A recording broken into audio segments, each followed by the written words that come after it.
की शुरुआत रेमोना के फार्म हाउस को देखते हुए होती है, जहां वो अपने बेटा और बेटी के साथ रहती थी। रेमोना इस टाइम एक वीडियो देख रही होती है, जिससे हमें पता चलता है कि रेमोना और उसके हस्बैंड ने बहुत ही प्यार से ये फार्म हाउस बनाया था और इसकी एक एक चीज़ को मैनेज किया था। रेमोना यह वीडियो देखकर दुखी थी, क्योंकि अब उसके हस्बैंड की डेथ हो गई थी एक एक्सीडेंट में, जिस एक्सीडेंट में रेमोना की भी टांगें चली गई थी। इस एक्सीडेंट ने रेमोना को मेंटली और भी तोड़ के रख दिया था, यहाँ तक कि अब वह अपने घर और बच्चों से भी सही से ध्यान नहीं दे पा रही थी, जिसकी वजह से उसके घर के हालत काफ़ी ख़राब हो चुके थे। यहाँ तक कि घर का सारा छोटा बड़ा काम टेलर करता था। इसके बावजूद भी निमोना का बिहेवियर इन लोगों के साथ सख्त रहता था। निमोना रोज़ उठते ही बस एक ही चीज़ कहती थी, गिव मी स्ट्रेंथ। खैर, जब वो कमरे से बाहर आती है तो देखते हैं कि टेलर ने ज़्यादातर काम तो कर लिया था, लेकिन घर की बहुत सारी चीज़ें ख़त्म हो गई थी। घर में लाइट भी चली गई थी। इन सब बातों के दौरान अचानक से रेमोना नोटिस करती है कि उसके घर के यार्ड में कोई बैठा है। कोई लेडी थी जो अच्छी तरह ब्लैक कलर के कपड़े पहनकर कवर्ड में थी। इसे देखकर रेमोना डर गई। उसने अपने दोनों बच्चों को घर के अंदर रहने को कहा और खुद उससे पूछने के लिए गई कि वो यहाँ क्या कर रही है। वो इस लेडी को डराने के लिए यह भी कहती है कि अभी थोड़ी देर में मेरे हस्बैंड आने वाले हैं, अच्छा यही है कि तुम यहाँ से चली जाओ। लेकिन ये लेडी ये कहकर रेमोना को हैरान कर देती है कि तुम्हारे हस्बैंड मर चुके हैं, वो भी एक एक्सीडेंट में, और उसी एक्सीडेंट में तुम्हारी भी ये टांग गई थी। रेमोना को अब उससे और डर लगने लगता है। वो रेमोना से कहती है, रेमोना आज वो दिन आ गया है जिसके लिए तुम मुझे बुलाती थी, मैं आ गया हूँ। रेमोना जब उसकी बात नहीं समझ पाई तो उसने अपने खून से भरे हुए हाथ दिखा दिए। रेमोना अब तेज़ी से डर कर अपनी कार की तरफ बढ़ती है, ताकि वह अपनी कार को ऑन करके एटलीस्ट अपने फ़ोन को चार्ज करे और यहाँ पर पुलिस बुला सके। लेकिन अब कार भी स्टार्ट नहीं हो रही थी। डरते हुए रेमोना घर के अंदर जा रही होती है तो बच्चे उसे ब्लैक ड्रेस वाली लेडी के बारे में पूछने लगते हैं, तो वो बच्चों को कुछ भी बताने के बजाय उन्हें डांट कर चुप करवा देती है।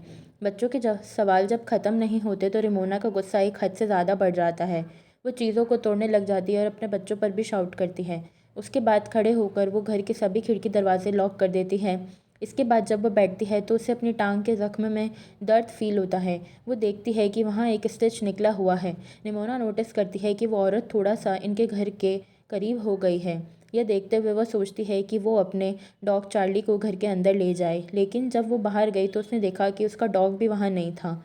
लेकिन यह बात उसने बच्चों को नहीं बताई।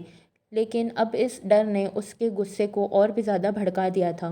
वो टेलर को भी एक मर्तबा डांट देती है, यहाँ तक कि वह अपनी बेटी को थप्पड़ भी लगा देती है, क्योंकि वह बार बार उल्टा लिख रही थी। रेमोना को एकदम से अपनी गलती का एहसास भी हो जाता है। इतनी बड़ी गलती नहीं थी कि उसकी बेटी की जितने उसने सज़ा दे दी, इसलिए उसने फ़ौरन अपनी बेटी को गले लगा लिया। और जैसे ही उसने शीशे में देखा तो कुछ अजीब हुआ। उसके हाथ में एक चाकू है, जो उसने जल्दी से अपनी बेटी के अंदर स्टेप कर दिया। एकदम से वो होश में आई और उसने देखा कि इस टाइम उसकी गोद में एक पिलो था, लेकिन उसने इस पिलो के अंदर चाकू स्ट्रैप किया था। यह उसके पास किस टाइम में आया, उसे किसने पकड़ाया, कुछ याद नहीं। टेलर जब पीछे अपनी मॉम को देखता है तो और भी ज़्यादा परेशान हो जाता है। वो जान गया था कि अब उसकी मॉम तो मेंटली स्टेबल नहीं है, तो इस मुश्किल से उसे निकालने के लिए उसे खुद ही कोई रास्ता तलाश करना पड़ेगा। निमोना अपनी बेटी को लेकर रूम में चली जाती है और वो चुपके से घर से बाहर निकल जाता है। वो गाड़ी के ज़रिए अपने साथ वाले फार्म हाउस में जाकर वहाँ से मदद लाना चाहता था, लेकिन कार तो पहले ही नहीं चल रही थी। कुछ देर में निमोना भी उसे ढूंढते हुए यहाँ पर आ जाती है और उस पर बहुत ज़्यादा गुस्सा होती है। तेज़ी से वो उसे घर के अंदर भी ले आई थी, लेकिन अब टेलर को भी गुस्सा आ गया था, क्योंकि वह जान गया था कि उनका डॉग चार्ली बाहर नहीं है और निमोना उनसे कुछ छुपा रही है। टेलर अब अपनी मॉम से कहता है, आपसे कुछ नहीं होगा, मैं ही इसे हैंडल करूँगा। ये कहकर वो गुस्से में एक रूम में चला गया जहाँ पर उसके डैड की चीज़ें थी, और यहाँ पर उसने एक गन उठा ली। निमोना उससे आकर लड़ने लगी, ये क्या कर रहे हो तुम, उसे वापस रखो। और इसकी बहस के दौरान हमने बाहर ब्लैक लेडी को देखा। वो इनके घर की और करीब आ गई थी। अब टेलर गुस्से में गन लेके बाहर जाता है और उस ब्लैक लेडी के ऊपर गन तान देता है और उसे कहता है, जल्दी से निकल जाओ मेरी प्रॉपर्टी से। औरत टेलर से डरती नहीं, बल्कि अपना कहती है कि तुम्हारी मॉम ने आज तक तुमसे झूठ बोला है। उसने यहाँ पे एक बहुत ही हैरान कर देने वाली हकीकत टेलर को बताई और उससे कहा कि ये बात जाकर अपनी मॉम को पूछो। टेलर गुस्से में भड़का हुआ अंदर आया और उसने रेमोना से पूछा, मेरे डैड की मौत कैसे हुई थी। रेमोना उसके इस अंदाज से डर गई और उससे कहानी सुनाना शुरू की उस रात की, जो वो और डेविड दोनों एक फैंसी रेस्टोरेंट में गए थे। लेकिन यहाँ पर निमोना खुश नहीं थी। उसे फार्म हाउस में रहने का बिल्कुल मज़ा नहीं आ रहा था, क्योंकि यहाँ पर बहुत सारे काम करने पड़ते थे। हालांकि यहाँ पर भी डेविड उसी की ख्वाहिश पर शिफ्ट हुआ था। सिटी की 9 to 4 वाली जॉब और उसके बाद घर की लाइफ उसे बोर लगती थी। अब जब सब यहाँ पर आ गए थे, सब भी यहाँ सेटल हो गए थे, खुश थे, अब वो यहाँ से भी कहीं और शिफ्ट करना चाहती थी।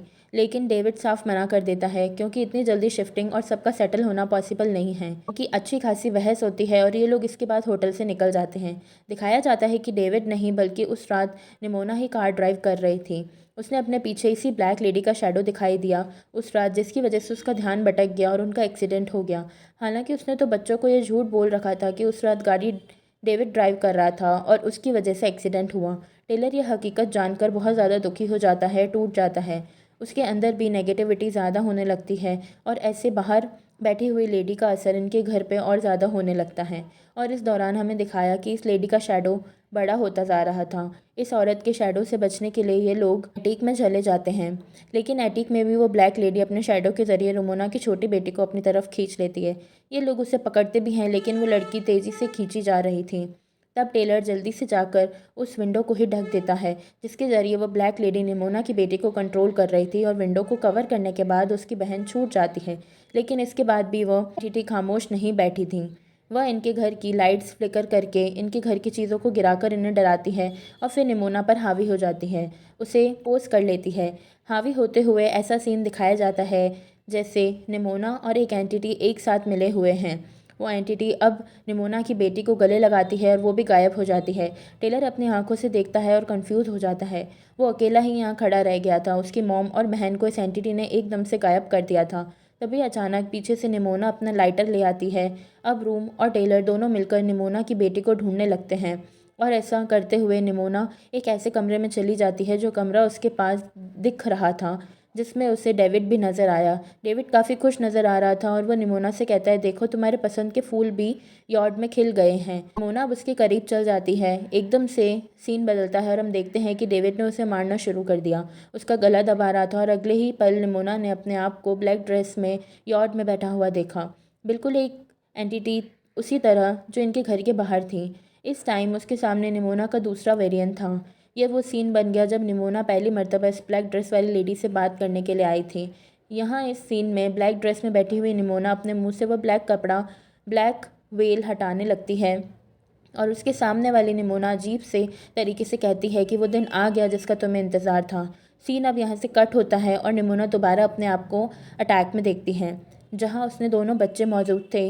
यह लोग वापस नीचे उतरते हैं तो उसके सामने वो ब्लैक ड्रेस वाली लेडी आ जाती है, जिसे देखकर निमोना डर जाती है और उसके ऊपर गन तान देती है।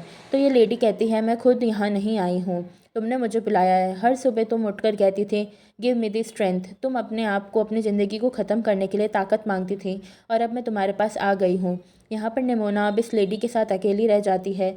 लेडी अब निमोना को भड़काती है और अपने आप को ख़त्म करने के लिए वो उसकी गर्दन के ठीक नीचे बंदूक रख देती है और उसे चलाने को बोलती है। और अगले सीन में हम निमोना को सही सलामत उसी रूम से बाहर निकलता हुआ देखते हैं। बच्चे पूछते हैं कि वो औरत कहाँ गई, और निमोना कहती है कि अब वो औरत यहाँ पर नहीं आएगी। मैंने उसे भगा दिया है और मैंने अपने अंदर इतनी हिम्मत पैदा भी कर ली है कि अब वो अगली मर्तबा यहाँ आ भी गई तो मैं उससे लड़ पाऊँगी। ये लोग अब दोबारा घर के अंदर जाने के लिए निकल चलते हैं, और इस टाइम पे इनके घर की लाइट भी आ जाती है और इनका गुमा हुआ डॉग भी वापस आ जाता है। घर के अंदर जाने पर हमें एक पेंटिंग दिखाई देती है जो निमोना ने खुद पेंट की थी, और इसी के अंदर वो डार्क लेडी भी थी जिसे हमने पूरी मूवी में देखा था। असल में वो डार्क लेडी निमोना के डार्क थॉट्स थे, उनकी गलत सोचें थी। उसने अपनी अंदर की नेगेटिविटी को इतना बढ़ा लिया था कि उसकी नेगेटिविटी ने एक फ़िज़िकल शक्ल ले ली थी, एक एंटिटी के रूप में उसकी और उसकी फैमिली के सामने आ गई। आखिर में जब निमोना उस कमरे से बाहर निकली तो असल में वो अपनी गलत सोचों से, नेगेटिविटी से बाहर निकल गई थी, जिसकी वजह से वह एंटिटी भी ख़त्म हो गई और ये लोग भी सेटल हो गए। और बस इन्हीं को दिखाते हुए ये कहानी यहाँ पर ख़त्म हो जाती है। कमेंट में ज़रूर बताना कि आपको ये स्टोरी कैसी लगी। नेक्स्ट वीडियो आप कौन सी देखना चाहेंगे, ज़रूर बताना।